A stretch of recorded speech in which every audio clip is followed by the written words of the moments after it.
Lors des élections municipales de 2008, nous avions abordé le sujet des équipements sportifs qu'il convenait de renforcer et la communauté de communes de la presqu'île de Rhuys avait alors élaboré le schéma directeur quelque part des équipements sportifs à créer.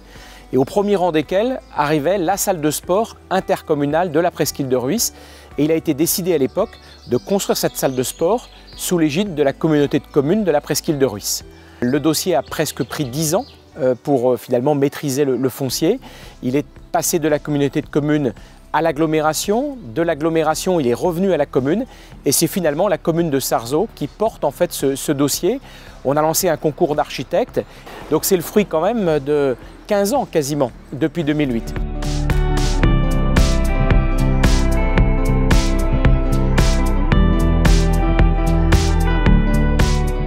Comme sur tous les chantiers de ce genre, nous avons rencontré quelques difficultés, bien sûr. La période Covid nous a impacté dans le déroulé des études. 18 lots ont été attribués. Il y a eu aussi plus de 16 sous-traitants, une équipe de maîtrise d'œuvre, un architecte, bureau d'études, bureau de contrôle, soit au total une quarantaine d'intervenants pour réaliser ce chantier.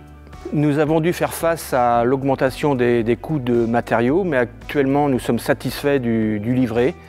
Alors aujourd'hui, nous sommes contents de pouvoir livrer la salle aux associations. L'inspiration d'un projet, elle vient d'abord du site. Quand on est arrivé pour visiter le site ici, ce qui nous a marqué, c'est d'abord la première rangée d'arbres, et c'est le spectacle de cette rangée d'arbres depuis les tribunes qui a guidé tout le dessin de la salle. On a souhaité, depuis l'entrée, voir immédiatement la salle de sport, et que l'accueil et le hall commencent par la mise en scène des plateaux sportifs et du sport pour que la lisibilité des fonctionnalités soit immédiate pour tous les visiteurs qui rentrent dans l'espace. La particularité première des co-responsabilités du projet, c'est de l'avoir construit en 100% bois. C'est d'avoir poussé au maximum la décarbonation de la construction.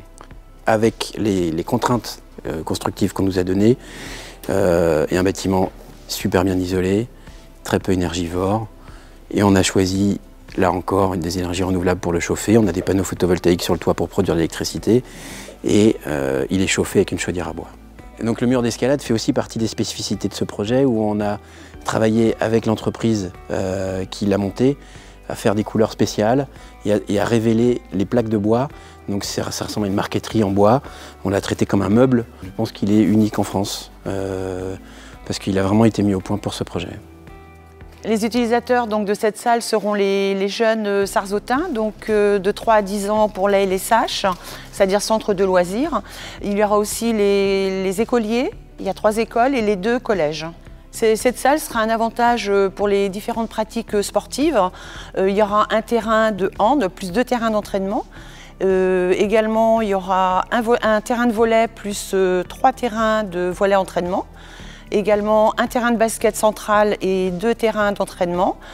Bien sûr, le mur d'escalade. Et on a une autre salle qui est un peu plus petite sur l'arrière, donc qui sera consacrée essentiellement au tennis de table. Je vous souhaite vraiment la bienvenue dans ce bel équipement, la salle multisport du Paty, voilà, dont les travaux sont maintenant achevés. C'est un équipement moderne, d'envergure, qu'on a souhaité à la fois ambitieux, réaliste, respectueux de l'environnement. Ça a été toute cette approche de son implantation, de la façon de conduire les travaux. C'est un projet dont le coût total est autour de 7,5 millions d'euros. Nous avons été soutenus par 2 grandes collectivités et par l'État, par GMVA, qui apporte une subvention très significative d'1 185 000 euros, par le département, qui nous apporte également une grosse subvention à 960 000 euros, et par l'État, au travers d'une décile, qui nous a accordé une subvention de 430 000 euros. Au total, on le voit bien, à peu près le tiers du coût du projet aura été subventionné, ce qui fait que le reste à charge pour la commune est autour de 5 millions d'euros.